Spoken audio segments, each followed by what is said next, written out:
बिस्मिल्लाहिर्रहमानिर्रहीम। अस्सलाम वालेकुम। मैं हूं आपका ट्यूटर ज़िशान अशरफ और आप देख रहे हैं हमारा YouTube channel tutor Zeeshan online.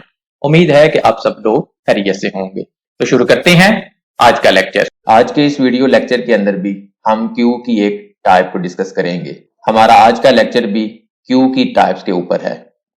आज के इस वीडियो लेक्चर के अंदर हम क्यू की एक और टाइप जिसको डबल एंडेड क्यू या डी क्यू भी कहते हैं उसको तफसील के साथ डिस्कस करेंगे। इस वीडियो लेक्चर के अंदर मैं आपको डी क्यू के मुतालिक बताऊंगा कि डाटा स्ट्रक्चर के अंदर डबल एंडेड क्यू किस तरह की क्यू है, इसके अंदर कौन कौन से ऑपरेशन परफॉर्म होते हैं, इसके अंदर ऑपरेशंस किस तरह से परफॉर्म होते हैं और इसको बाकी जो क्यू की टाइप्स हैं उनके साथ भी कंपेयर करूंगा और लास्ट के ऊपर एक छोटी सी प्रैक्टिकल एग्जांपल के साथ डबल एंडेड क्यू के ऑपरेशंस को एक्सप्लेन करूंगा। सबसे पहले हम ये देखते हैं कि डबल एंडेड क्यू या जिसको डी क्यू कहते हैं वो क्या है। डबल एंडेड क्यू और D queue. D Q is also a special type of Q data structure.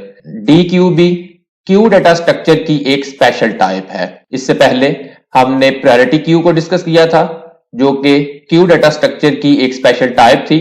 आज के इस वीडियो लेक्चर के अंदर मैं आपको डी क्यू के मुतालिक तफसील के साथ बताऊंगा।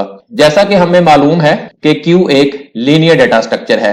क्यू के अंदर फर्स्ट इन फर्स्ट का रूल अप्लाई होता है जिसके दो एंड्स हैं, एक फ्रंट और दूसरा rear. In D queue both ends are used. D Q के अंदर दोनों एंड्स यूज होंगे।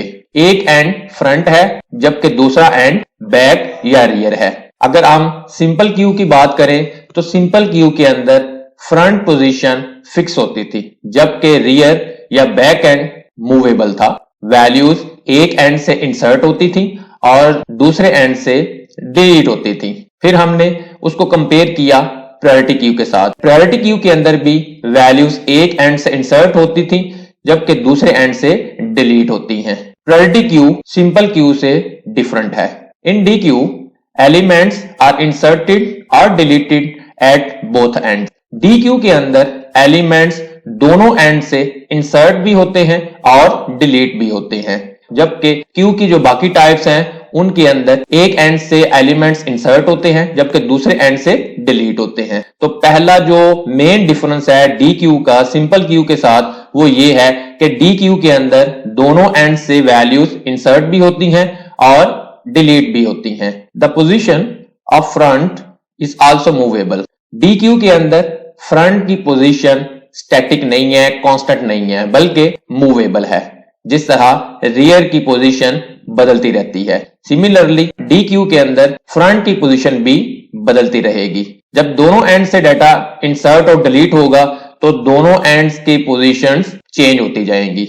It is also said to stack in a queue. D Q के अंदर वर्किंग कुछ इस तरह से है कि जैसे आपने दो स्टैक्स को एक क्यू के अंदर प्लेस किया हुआ है। इसीलिए डी क्यू को to stack in a queue भी कहते हैं क्योंकि इसके अंदर वर्किंग बिल्कुल उसी तरीके से है जैसे स्टैक के अंदर वर्किंग है। और स्टैक को हम प्रीवियस लेक्चर के अंदर तफसील के साथ पढ़ चुके हैं कि उसके ऊपर दो ऑपरेशन परफॉर्म होते हैं। दो स्टैक्स को अपोजिट डायरेक्शन के अंदर तो ये आपकी डबल एंडेड क्यू बन जाती है। इसके अंदर दोनों साइड से पुश और पॉप के ऑपरेशन परफॉर्म होते हैं। जो एल्गोरिदम्स स्टैक के लिए यूज होते थे बिल्कुल वही एल्गोरिदम डबल एंडेड क्यू के ऊपर यूज होंगे। फर्क सिर्फ ये होगा कि स्टैक डाटा स्ट्रक्चर के अंदर एक स्टैक यूज हो रहा था जबकि डी क्यू के अंदर दो स्टैक्स दोनों डायरेक्शंस के अंदर यूज होंगे। अब देखते हैं कि डी क्यू के ऊपर कौन कौन से ऑपरेशन परफॉर्म होते हैं। Operations on double ended queue. Double ended queue के ऊपर कौन कौन से ऑपरेशन परफॉर्म होते हैं। Following are the operations are perform on D queue. D Q के ऊपर चार मुख्तलिफ ऑपरेशंस परफॉर्म हो सकते हैं। कौन कौन से?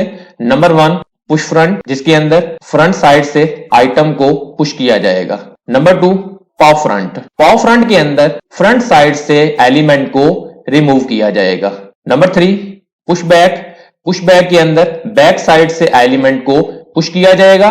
और number 4 pop back. Back side से एलिमेंट को रिमूव किया जाएगा। तो ये चार मुख्तलिफ ऑपरेशंस डबल एंडेड क्यू के ऊपर परफॉर्म हो सकते हैं। डबल एंडेड क्यू के ऊपर ये ऑपरेशंस किस तरह से परफॉर्म होंगे, उसको समझने के लिए एक प्रैक्टिकल एग्जांपल देखते हैं कि जिसके अंदर मैं आपको तफसील के साथ ये बताऊंगा कि डबल एंडेड क्यू के ऊपर ये चारों ऑपरेशन किस तरह से परफॉर्म होते हैं। डबल एंडेड क्यू की प्रैक्टिकल एग्जांपल है, लेट्स सपोज ये हमारे पास एक अरे बेस क्यू है,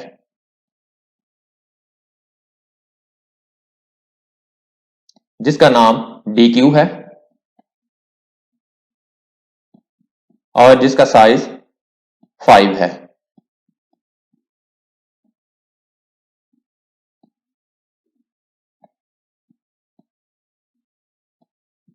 ये उसका 1 इंडेक्स, 2, 3, 4 एंड 5। एक एंड ये है जिसको हम बैक एंड कह देते हैं, डाटा इस एंड से इंसर्ट भी होगा और इसी एंड से डिलीट भी होगा, जबकि ये एंड फ्रंट एंड होगा जिसके अंदर डाटा इंसर्ट भी होगा और डाटा रिमूव भी होगा। एंड हमारे पास क्या है, एंड टी क्यू का साइज है जो कि 5 है। दोनों एंड से डाटा इंसर्ट भी होगा और डिलीट भी होगा, यानी कि दोनों साइड से डाटा पुश होगा और दोनों साइड से डाटा पॉप भी होगा। और इसकी वर्किंग बिल्कुल ऐसे ही है जैसे दो स्टैक्स एक क्यू के अंदर रखे हुए हैं। दोनों एंड से जब डाटा इंसर्ट होगा और डिलीट होगा तो हमें किस तरह से पता चलेगा कि क्यू के अंदर कैपेसिटी मौजूद है या नहीं। उसको चेक करने के दो तरीके हैं। एक तरीका तो ये है कि आप एक काउंटर वेरिएबल ले लें और जैसे ही उसके अंदर दोनों साइड से इंसर्शन होगी तो आप काउंटर वेरिएबल के अंदर +1 कर दें। या दूसरा मेथड ये है कि आप रियर में से फ्रंट को माइनस करें और अगर वो 1 के इक्वल है तो इट मींस कि उसके अंदर कैपेसिटी मौजूद नहीं है। आप कोई सा भी मेथड यूज करके ये चेक कर सकते हैं कि क्या डी क्यू के अंदर कैपेसिटी मौजूद है या नहीं है। जब डी क्यू एम्प्टी है तो फ्रंट और रियर की पोजीशन क्या होगी। फ्रंट इस वक्त 0 है जबकि आर उसके अंदर 6 है।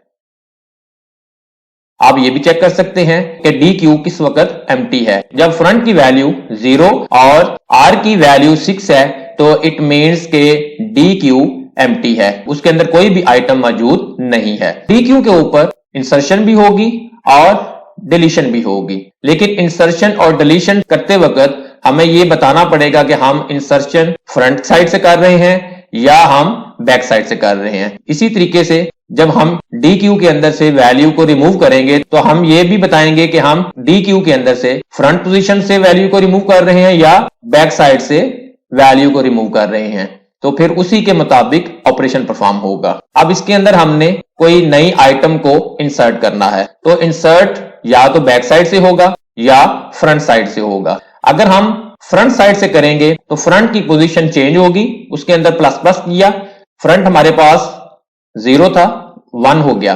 डी क्यू की फर्स्ट पोजीशन के ऊपर नए आइटम को इंसर्ट कर देंगे। आइटम वो वेरिएबल है जिसके अंदर कोई वैल्यू मौजूद है। लेट्स सपोज हमने 2 को पुश करना है और 2 को फ्रंट साइड से पुश करना है। आइए काउंटर वेरिएबल लिया जिसके अंदर 0 है कि डी क्यू एम्प्टी है। डी क्यू की फ्रंट साइड से आपने पुश करवाना है, ये फ्रंट साइड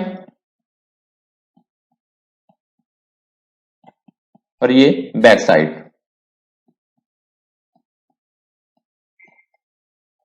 टू को पुश करना है फ्रंट साइड से, उसके लिए हमने सबसे पहले एफ के अंदर प्लस किया और डी क्यू ऑफ एफ के ऊपर 2 को पुश कर देंगे।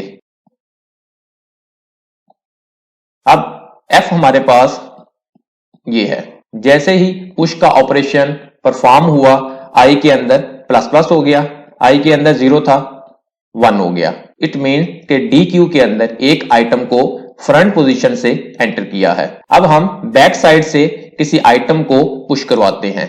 लेट्स सपोज आइटम के अंदर 5 है जिसको हमने बैक साइड से पुश करवाना है। उसके लिए आर की वैल्यू को चेंज करेंगे, उसके अंदर 1 माइनस करेंगे। आर की वैल्यू 6 है, उसके अंदर 1 माइनस किया, आर की वैल्यू 5 हो गई।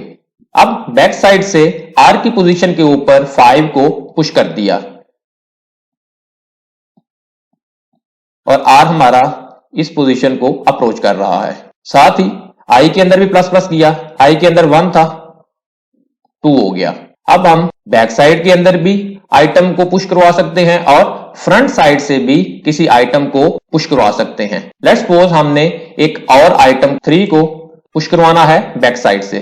उसके लिए हम क्या करेंगे, आर के अंदर माइनस किया 1, आर की वैल्यू 4 हो गई, 4th पोजीशन के ऊपर 3 को पुश कर दिया और अब आर ये नहीं है, आर इस पोजीशन अप्रोच कर रहा है और साथ ही आई के अंदर प्लस प्लस किया, आई के अंदर 3 हो गया। अब 2 आइटम्स को हमने बैक साइड से पुश किया है जबकि फ्रंट साइड से हमने एक आइटम को पुश किया है। अब इसके अंदर हम फ्रंट साइड से भी एक आइटम को पुश करते हैं। मिसाल के तौर पे 4 को इसके अंदर फ्रंट साइड से पुश करवाना है तो उसके लिए हम क्या करेंगे, फ्रंट के अंदर इंक्रीमेंट करेंगे। फ्रंट इस वक्त 1 है, +1 के साथ फ्रंट की पोजीशन 2 हो गई, 2 पोजीशन के ऊपर 4 को इंसर्ट कर दिया। अब फ्रंट ये नहीं है बल्कि फ्रंट हमारा ये है और साथ ही आई के अंदर इंक्रीमेंट हुआ, आई की वैल्यू 4 हो गई। अभी भी डी क्यू के अंदर एक वैल्यू की कैपेसिटी मौजूद है, हम इसके अंदर एक और वैल्यू को पुश करवा सकते हैं। ये हमारे पास पुश का ऑपरेशन है।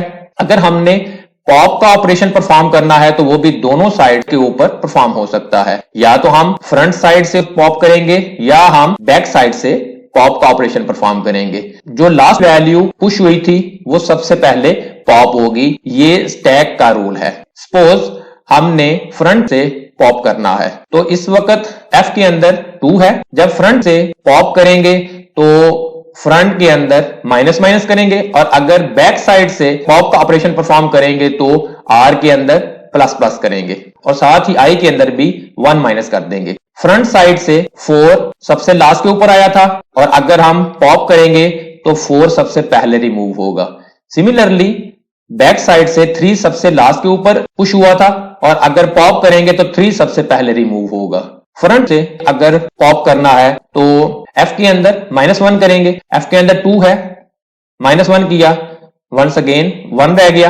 अब फिर से एफ की पोजीशन ये नहीं है बल्कि एफ की पोजीशन ये है और 4 उसके अंदर से रिमूव हो गया और साथ ही आई के अंदर भी -1 किया, आई की वैल्यू 3 हो गई। आप देख सकते हैं कि डबल एंडेड क्यू के ऊपर ऑपरेशन बिल्कुल ऐसे ही है जैसे 2 स्टैक दोनों साइड के ऊपर रख दिए हुए हैं कि उसके अंदर पुश भी हो रहा है और पॉप भी हो रहा है। जब डी क्यू के अंदर से 1 बाय 1 करके तमाम वैल्यूज पॉप हो जाती हैं तो डबल एंडेड क्यू एम्प्टी हो जाएगा, जिसको हम आसानी के साथ चेक करने के बाद स्क्रीन के ऊपर मैसेज डिस्प्ले कर सकते हैं कि डबल एंडेड क्यू इस वक्त एम्प्टी है। डबल एंडेड क्यू को C++ के अंदर इंप्लीमेंट किया हुआ है, डिस्क्रिप्शन के अंदर उसका लिंक मौजूद है। आप उस लिंक को फॉलो करके C++ के अंदर डबल एंडेड क्यू के तमाम ऑपरेशंस को देख सकते हैं। अगर आपका कोई क्वेश्चन हो तो कमेंट सेक्शन के अंदर पूछ सकते हैं। वीडियो को लाइक और शेयर जरूर करें, हो सकता है आपके शेयर करने से किसी दूसरे का फायदा हो जाए। कमेंट सेक्शन के अंदर अपनी राय का इजहार करें और अगर अभी तक आपने हमारे चैनल को सब्सक्राइब नहीं किया तो सब्सक्राइब के बटन के ऊपर क्लिक करके साथ घंटी के निशान को दबा दें ताकि हमारी आने वाली हर वीडियो का आपको फौरन पता चल सके। अपना बहुत सारा ख्याल रखिएगा। अल्लाह हाफिज।